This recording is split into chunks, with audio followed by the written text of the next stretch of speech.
All right. What is up, folks? Welcome back to another episode of the Make Fitness Make Sense podcast. Happy to have you here for episode number 5. Per the usual, I'm your host, Coach JK McLeod, and we are going to be going through some Q&A style content today. So we're going to talk about a question about creatine and getting hungrier after introducing creatine into the routine. Didn't mean to rhyme, but sometimes it just bees like that. Also, a question about wearing the same outfit for before and after photos, a motivation question.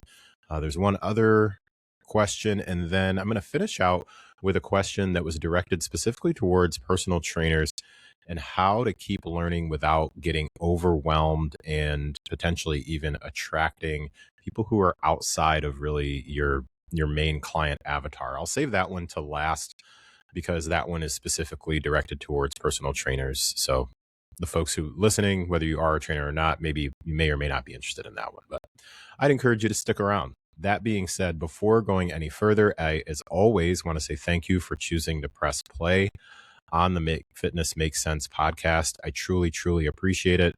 And I know that you have plenty of other podcast content, not specifically even just fitness, but just podcast content in general that you likely consume. So I truly do not take it for granted that you chose to press play on Make Fitness Make Sense. And hopefully you're also subscribed and or following the Make Fitness Make Sense podcast so that you get an update when the episode releases every Tuesday. So with that being said, let's go ahead and jump into these. So we're going Q&A style. First one that I'm going to cover. Let me update my screen. There we go. First one I'm going to cover. This one says, what do you do if you know you need to lift weights because it's good for you, but you don't want to? I'm really in a rut and can't seem to get into it. I'm going through the motions, not interested, not motivated, but I know, in capital letters, but I know it's so good for you. All right. So perspective I've got here, or how I'm translating this particular question, is the person understands the benefits. They understand the science behind why it's a good thing for you to lift weights. So they're not arguing that. What they're saying is they are just not feeling it. They're going through the motions. And to quote their words, going through the motions, not interested, not motivated, but I know that it's good for me. So here's my response on these things. The first thing that I will typically do is try to ask some sort of a clarifying question. So the question that I asked on this one is, what does going through the motions look like exactly for you? Just to get an idea of what's currently being done. And I believe, if I remember correctly, in this particular scenario, the person was lifting weights. They actually had a fairly deep athletic background. If I remember correctly, they said that they were a swimmer, maybe even into the college ranks, and then also have been basically a gym rat for a long time. So, excuse me, not new to the fitness thing. So when they mentioned going through the motions, the understanding that I got is that they just felt like they were going in, lifting the weights, and then calling it a day. They have a home gym. They did mention that they have a home gym, by the way, and just really just not feeling it though, maybe not enjoying the process. So a question that I will ask folks is, as they're trying to resolve this particular problem as it's been presented, with the problem being, I'm just not feeling it. That's sure not a scientific way to put it, but that's what I'm getting from this. I would also ask, how have you been taking credit for, and how have you been recognizing the things that lifting weights has allowed you to do or accomplish along the way so far? One of the reasons that I will ask a question like that is because when somebody has presented to me, and this isn't just in this particular question, this is something that comes my way fairly often, and I also observe this just in conversations that my fellow peers, fix something here, my fellow peers who are coaches are also sharing some of this with me. This is not an uncommon thing. Somebody just feeling like, I know that I'm supposed to lift weights and I do it, and I check the box, but that's the problem. I feel like I just have this check the box mentality. And the part that I like to dig into a bit more after figuring out, okay, what does the routine look like, is when you say, I know that it's good for me, or I know that I'm supposed to do it, why? Like, why are you supposed to do it? And generally, the answer's there. And the things that I would tell somebody is I can't really think of a whole lot of downsides to having muscle. Not even specifically just from an aesthetic standpoint. If you are somebody who's approaching it more from the aesthetic standpoint, then you've got that look of someone who quote unquote lifts. Even if you're not approaching it from the aesthetic standpoint and you're approaching it from the standpoint of what are the benefits of having muscle, well, you're strong. You're able to participate in a number of different activities that those who may not be putting in those daily deposits through strength and resistance training would not be able to do. And this is across a span of so many different age ranges for sure. So I'm specifically, starting in your 20s, 30s, 40s, 50s, 60s, 70s, 80s, 90s, and beyond, there's always going to be, from my perspective, a benefit in having muscle and having strength, allowing you to do things.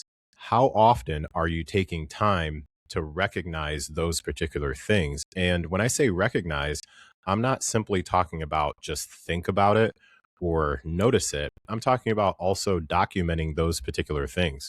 A suggestion that I have is as you go throughout your day, be intentional for, let's say, 3 days. For the next 3 days, anytime that you utilize your muscle to do something, open up the notes file on your app and jot down what it allowed you to do. Thinking just as I go throughout my day, outside of just training or working out, there's a bunch of different times. When I'm in my in-person job, I'm often jumping in to help out with moving things around a retail sales floor, loading and unloading things from a vehicle or a truck, shifting things. So that could be one thing. Also, if I want to try and play basketball with my son, yeah, that involves maybe more of a cardio aspect, and also muscle comes into play there. If I want to participate and help somebody out with moving something, it allows me to do that. Just even the ability to sit down, stand up at the most base level, the ability to sit down and stand up without always having to grab onto something in order to support me, in order to stand up, that comes from having lower body muscle. There's so many different ways that muscle comes into play.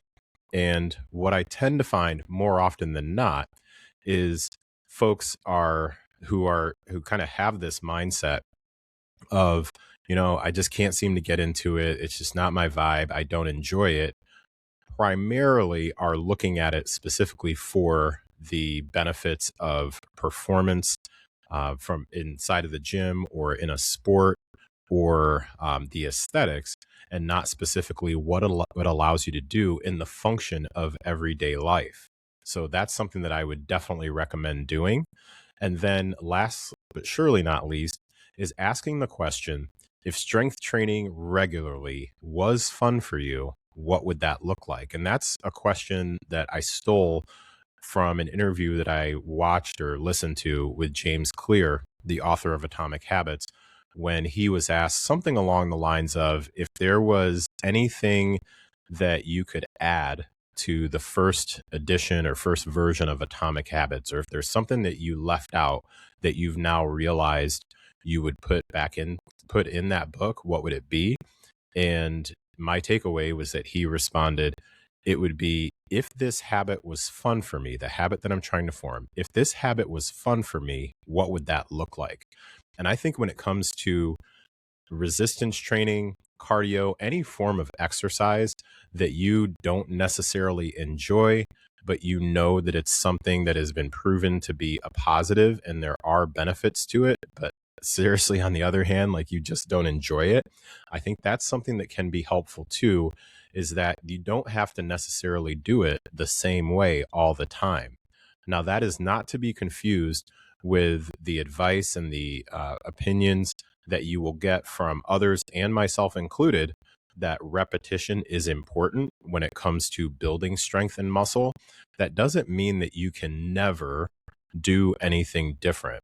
So, for example, something that I think I talked about this in the last, I may have talked about this in the last episode with body recomp. And one of the recommendations that I have with body recomp is repeating particular movements, specifically your compound movements. So that relates somewhat in this particular one where, yeah, when it comes to strength training, I am a big supporter of keeping compound movements, your basic foundational movement patterns in just about every workout program. So those would be things like being able to squat with your lower body, being able to hinge at the hip, being able to press things up overhead, being able to bend over and pull things. So an upper body pull like a row, being able to do those particular movement patterns is something that's important. So you would have specific movements that do those and you repeat those. Now, the other stuff when it comes to doing bicep curls and tricep work and shoulder work and abdominal work and your cardio, because we're not skipping cardio these days, you can get more creative with those. So again, this question was specifically about strength training and not being interested, not being motivated. You do the stuff that's the basic foundational. It doesn't mean that that's the only thing that you can do. So in a situation like this, if I was talking to this person as somebody who is potentially looking for a new training program to do because they felt like they were in a rut, I would try and get an understanding for what feels really good to you. What do you enjoy doing? And what right now is your view of the things that you have to do? And I've definitely worked with folks in the past and currently who will do, in fact, one of my clients just came to mind who's been with me for a few years now, and she lifts full body lifts for the most part 3 days per week, been very consistent with that. She lifts weights 3 days per week, and then she does a mix of spin class, bar, and maybe something else, and also will periodically go on runs. So we have our very straightforward, like, this is the training that you're doing on these 3 days. There's actually some flexibility there on which days that happens. And then she does other stuff on her own, whether it's a class or she's coaching a class or whatever it might be. And I've actually got a handful of folks who take that particular approach because now this client doesn't fit that bill. However, I do work with people who don't enjoy strength training. Like, they don't love it, but they don't absolutely hate it either. What they typically are feeling is they're feeling like they're kind of going, like this person said, really going through the motions. And I think it's okay to share with you that there are going to be times where you feel like you are just checking the box, and that's okay. Like, that's completely fine. Every workout is not going to be, in fact, most workouts probably are not going to feel like they should have been like an Instagram hype video. They're just not. There are going to be workouts that you go in, you do the work, and then you're good to go. So if you are finding yourself, I'll wrap up this question. If you are finding yourself in a similar sort of kind of a funk, I guess, then what I would encourage you to do is continue with the main movement patterns that are really important and continue to progress those and get some creativity into your program in terms of how you hit other muscle groups, mix in some additional, some different modalities, maybe swap some things out. Like, if you've been training 4 or 5 days per week, strength wise, take a month and switch it to 3 days per week and sub in a different form of movement that you enjoy maybe better. Just making sure you still put in some of what I'll call like the foundational. Some people will say the minimum. I've recognized that some people really struggle with the minimum effective dose language. So just put in the foundation, like your safety net, and then pour some fun on top of that. Okay. Next question. Is creatine supposed to make me hungrier than normal? I understand the hydration part, but I feel starved. I had to take a minute and go back to see if I could find anything research-wise in terms of possibility, possibility, we'll say, of creatine contributing to a change in hunger. And the hunger hormone is ghrelin. So there's two primary hormones that we're looking at when we're looking at a question like this. There's leptin, which is your satiety hormone. That's essentially the signal that, hey, I'm full. And then ghrelin is going to be your hunger hormone, which is going to signal like, hey, it's time to get some food food or some sort of sustenance. We need some calories going on. And what I briefly was able to find, well, one, I can't recall experiencing this in about 10 years of personal training and working with clients one on one. I can't really recall this being something that I've come across in memory, of course, in the past. So this is a newer question that's come my way, and I was not really able to find anything that I would say was super solid. There was a study that I found. It was in 2025, and in that particular study, it found that greater dietary creatine intake was associated with lower leptin levels, which again, leptin is going to be your satiety hormone. So that would be the one that, again, sends the signal that, hey, you are you're full and you can stop. But in this particular abstract, it said, however, it did not test creatine supplements, did not directly measure hunger, and cannot establish that creatine caused the difference. So while that person may be experiencing this, this isn't one that I've heard necessarily across the board. Now, here's here's how I would be walking through this with someone if somebody were to report back to me, because I've had a handful of clients who have over the past, like, say, year or so, just started implementing creatine into their supplement routine. And what I've experienced is that the introduction of creatine into their supplementation is just a part of overall changes that they've started to make in their approach to their nutrition slash fitness. So very rarely have I experienced where someone is reporting some effect from taking creatine, and the only change that they made was taking creatine. So, for example, let's say that somebody starts taking creatine because they understand or believe the research that is out there, pretty well entrenched research at this point around the benefits from a building muscle recovery standpoint, all that good stuff. Creatine is what's hot in the streets these days. What typically will happen is that when they make that decision, they also subconsciously, it's almost like a placebo effect, even though the creatine is not a placebo. They subconsciously start doing other things. Like, for example, they believe that they're putting more of an effort or more of an investment into their training or their nutrition because of the fact that they're now taking creatine. So now they potentially are taking their training to another level as far as being more intentional. Because, and this is something that I'm just going to share anecdotally, I've had happen with a couple of people where, because they implemented one thing, it had a correlation with changes that they made in another thing. So in an example like this, start putting creatine in the post-workout protein shake, and noticed that they also were getting much, much better at tracking their lifts. They were getting a lot better at asking more questions around RIR, reps in reserve, and wanted to naturally know more about progressive overload. Was also finding that when they implemented creatine into their routine, they also started paying more attention to how much protein they were eating and or drinking, if they were doing like shakes or whatnot, just throughout the day. So I mentioned that because in a scenario like this, I could very easily see where somebody implements creatine, and let's say that they implement creatine into their post-workout shake. They do that, and then they subconsciously are also training harder.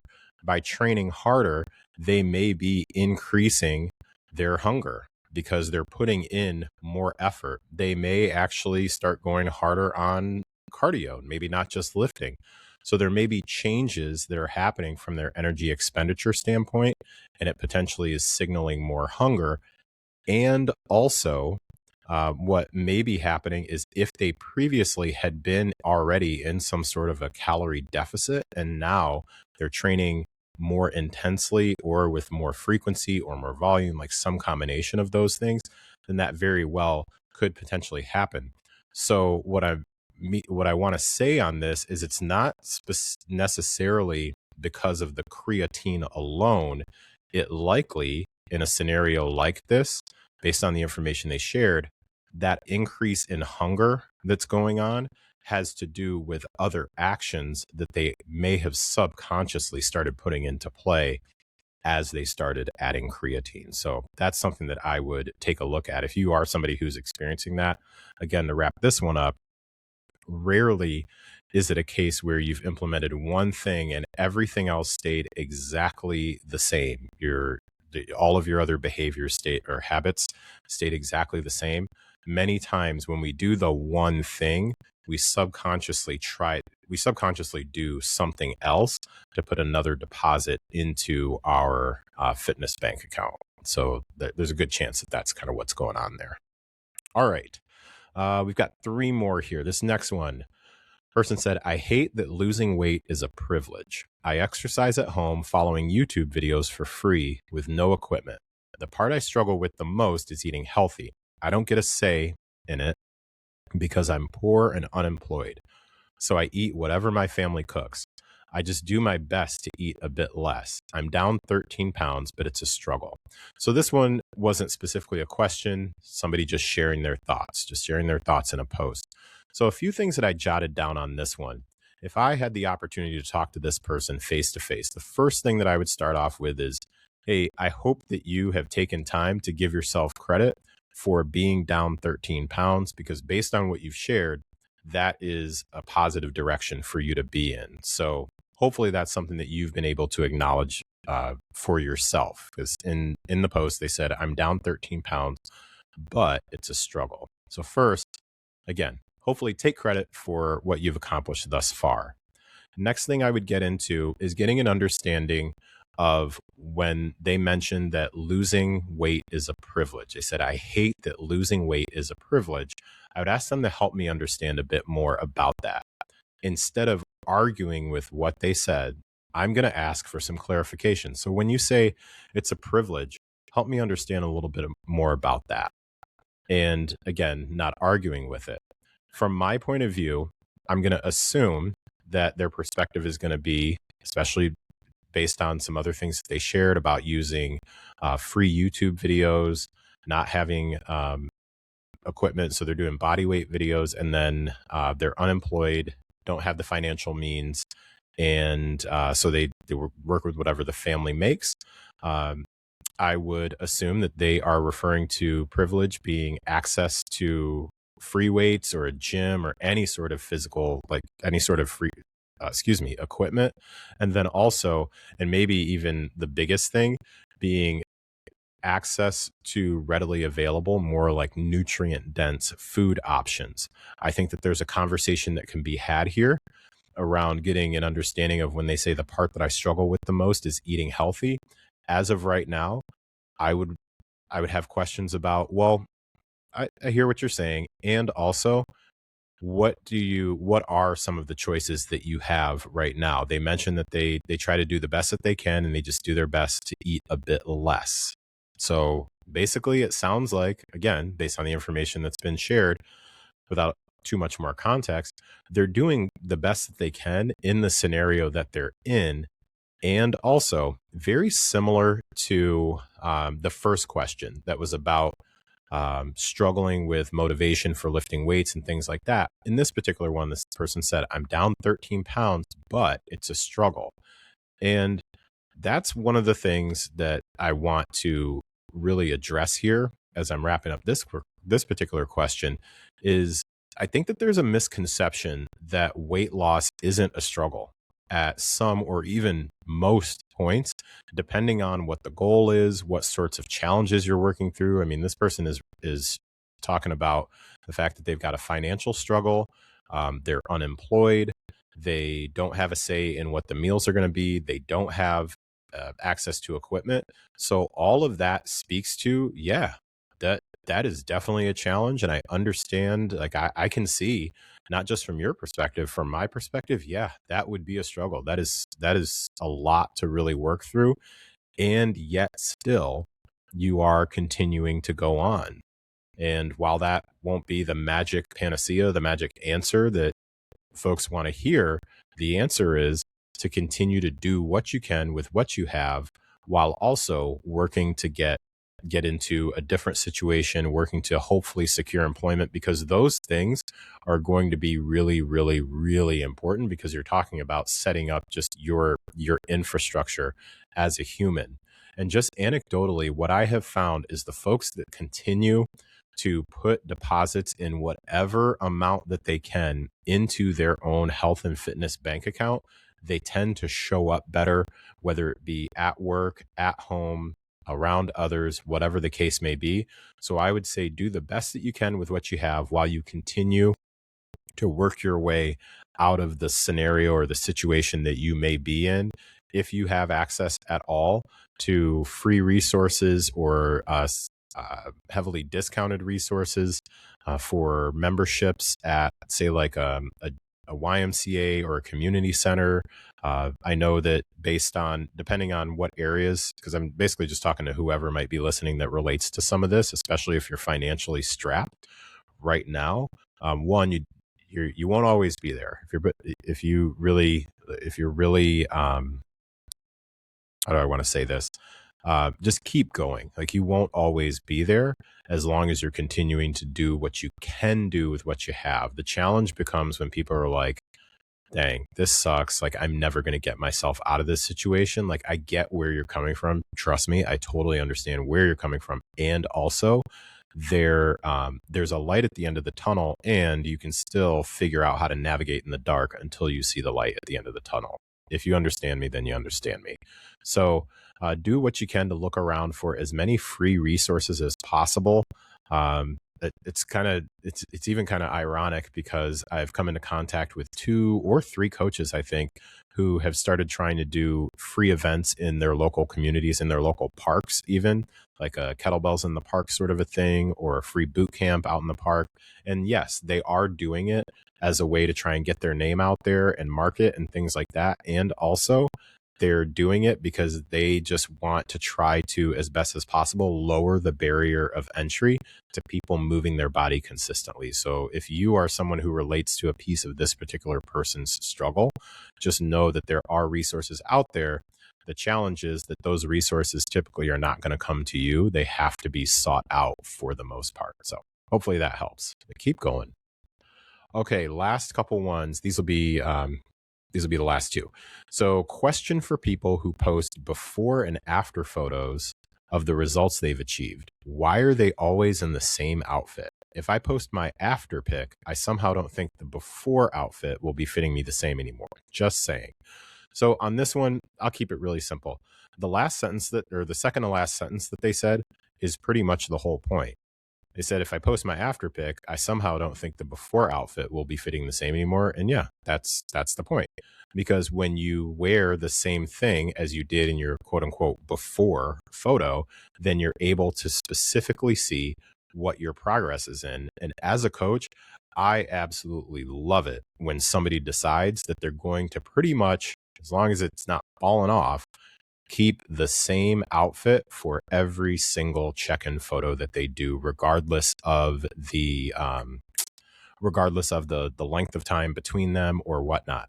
I can think of one of my clients specifically who, although they don't wear the exact same suit, they pretty much wear a similar style swimsuit like every time that they do check-in photos. And they do check-in photos, I want to say, once a month. Sometimes it'll be like once every 6 weeks sort of a thing. And it makes it super, super easy, because it's not always this like different look, different pose, different angles, and all this other stuff. You just take the photos, and then you're able to, at any point that you want to go back and really kind of understand and see what those progressions have been when it comes to whatever aesthetic that you're potentially going for. Any sort of repetition that you can potentially get is going to help. That's going to be fantastic, because if you can typically take them not only with same or similar looking outfits, keeping the pose just about the same helps, keeping the lighting just about the same, so around the same place, same time, that stuff is really, really helpful. So Just think about it like if you were comparing a before and after of a renovation of a room, like those shows that were like the home flipping shows, or not the home flipping shows. There was that show where they used to like, there were two couples who lived in like neighboring houses, and they would each swap, and one would remodel the other's living room. And think of how weird it would be, or I think it would be kind of weird if you only had a chance to take like 2 or 3 photos, and you were taking them all from different angles based on the before and after. So in the before, we took the photos from like the left side, and then the after, we took it from the right side. Well, I don't know, just doesn't quite match up. So yeah, if you are somebody who is taking check-in photos, not necessarily just before and after, more of a before, during, or then and now sort of person, as much as you can repeat same suit, same outfit, that's going to be really helpful, I think, for most folks. All right, last one. So this one was specifically to personal trainers, and I have an opinion on this one. The person said, "Hey, personal trainers, how do you keep learning without getting overwhelmed, but also being consistent to grow your knowledge base? I'm so scared I'm going to end up having to advise a D1 wrestler or a Boston qualifying marathoner or something." All right. So at first, and I didn't really look at all the comments on this, I could easily see where the comments are going to be like, bro, I actually don't know if this was a man, but basically it'll just be like, bro, you're good luck if you think that you're going to get, a high level person or whatever the case may be. Quite honestly, years ago, that probably would have been my first response. Like, yo, get a load of this person, thinking that like, just because they're smart, they're going to like some high level athlete is going to reach out to them or whatnot. And then my perspective changed, and I'll tell you why. It was because I had a former client who actually was a trainer for high level elite professional athletes in a couple of specific sports.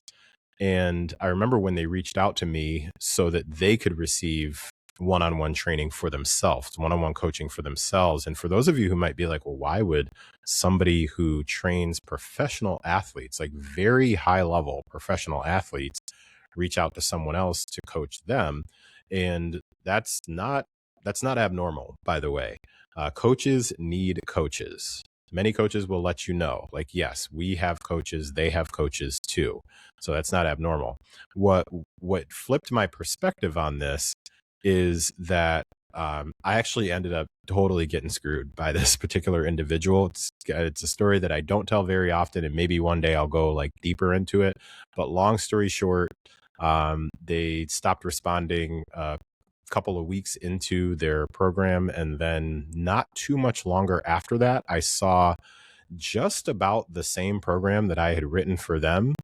They were selling that program as a whole thing via social media to high level athletes. So at that point, that's when I lost any sort of, or a decent amount of self-imposed like imposter syndrome that I might have had around my ability to program for different levels and things like that. So once I had somebody straight up gank and steal my programming and then sell it to very high level athletes, I was like, all right, I guess I'm on to something here. So anyways, that being said, back to this particular question.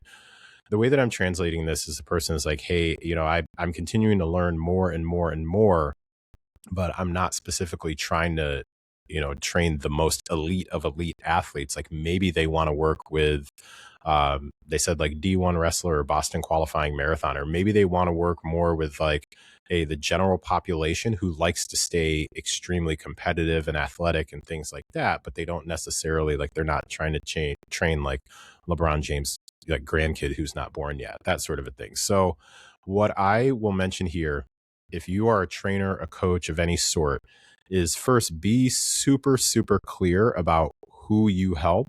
And the way that you do that is through your messaging and your content. Like that should come through very clearly to who your target market is.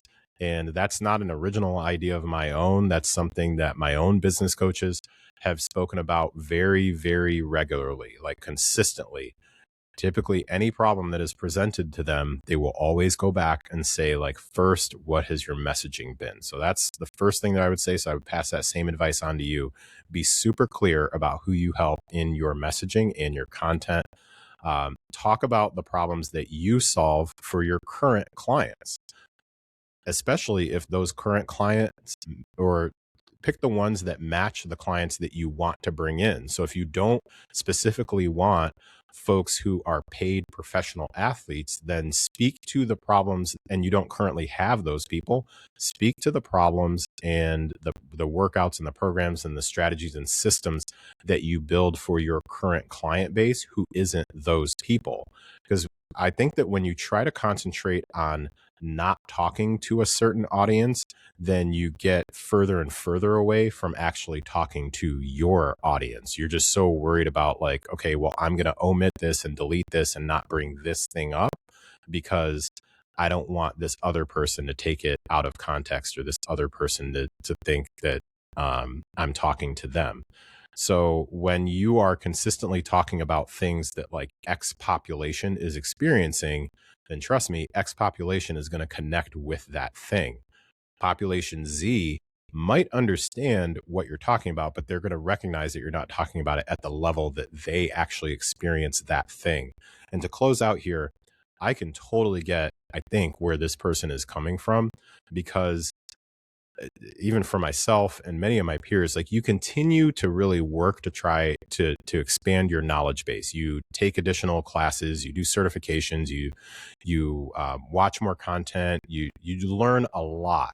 And one of the things that can be really tempting is that you want to turn around and then show people what you just learned, and kind of tell them how smart you are, and like, hey, I just learned about, whatever concept. Like, I just learned a whole different system to implement for progressive overload.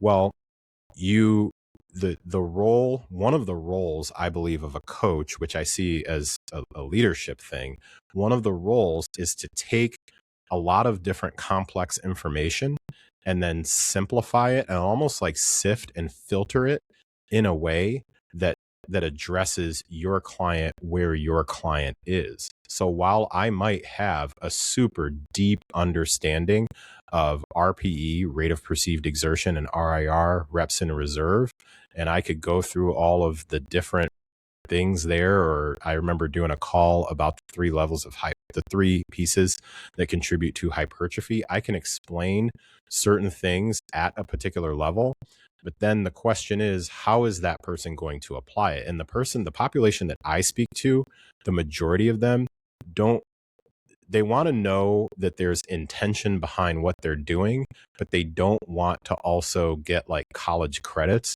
for the information that you're sharing with them. Long story short. So even though you may have put like a ton of science into your program, your client just needs to understand, like, why does it make sense for them, and how do they go make that happen? And then how's it going to benefit them in their lifestyle? I'm kind of speaking to myself or anybody who programs for lifestyle people. So that's what I would share. Be super clear about who you're talking to, and the way that you do that is through your messaging. So talk about the things that you're learning, even though you may be learning things on a graduate level, you are going to explain them in a beginner to intermediate level if that's who you're primarily working with. So the knowledge is going to be different than the application. So you have to explain it in a way that the person can go apply the thing. That is, as we close, why I created the Make Fitness Make Sense podcast, because I think that there are definitely things within the fitness world that are complex. There are things that can be fairly detailed. There can be a lot of different directions and different things and pieces to things that need to be untangled. And my intention with this podcast, week over week, is to continue to take different concepts, different topics, different methods, just all sorts of different things underneath the fitness umbrella, and then share my perspective and the perspectives of others, along with some science and some technical knowledge to go with it, but share it in a way that actually makes sense for you and what your fitness goals are. Some of it will apply and some of it won't. And I just hope to make it easy to understand and make sense. All right. With that, let's go ahead and close it out. So thank you, if you've stuck around this long, for listening to another episode of the Make Fitness Make Sense podcast. If you have some ideas for content for the podcast, then please do not hesitate to reach out to me. You can hit me up on Instagram at Coach JK McLeod. That's MCLEOD. You can also email me, jk@jkmcleod.com. Again, if you are not already subscribed to the show, I would really appreciate it. If you would, pass it on to a friend, a family member, a coworker. Pass it on to people that you don't like just because you want to help me grow the show. All right. Thanks again for tuning in. Take care of yourselves, and I'll talk to you next time. Bye now.